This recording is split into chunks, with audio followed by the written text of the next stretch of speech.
बहुत समय पहले भारत के एक दूर के शहर में शहर के किनारों पर स्थित एक डरावनी जगह थी।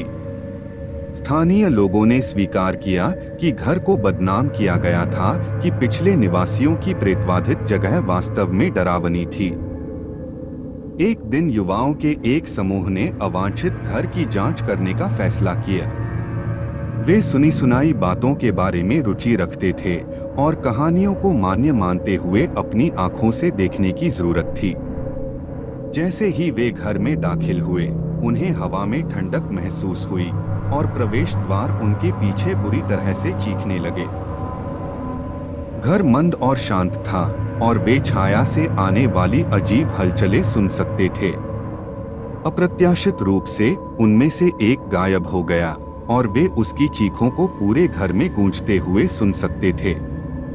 बचे हुए युवकों ने डरकर बाहर निकलने का प्रयास किया, फिर भी प्रवेश द्वार और खिड़कियां पूरी तरह से बंद थे और वे अंदर ही फंस गए थे।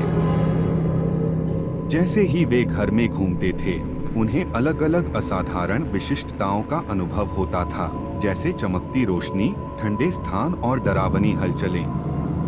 वे उनके पीछे पीछे चलने की आवाज सुन सकते थे, लेकिन जब वे मुड़े तो वहां कोई नहीं था।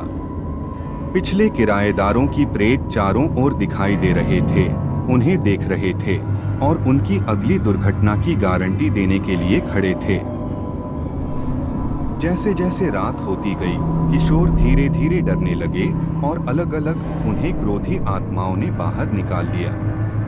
अंत में केवल एक ही युवक रह गया और वह लड़खड़ाता हुआ और रोते हुए, कभी न लौटने का वादा करते हुए घर से बाहर निकल गया। स्थानीय लोगों ने कभी भी भविष्य में इस डरावनी जगह में जाने के लिए एक सेकंड के लिए भी नहीं सोचा था और यह सुनसान रहा और गुप्त रूप से ढका रहा। डरावनी जगह की किंवदंती बनी रही और लोगों ने भूतों को याद किया जो वास्तव में इसके लॉबी में घूमते थे।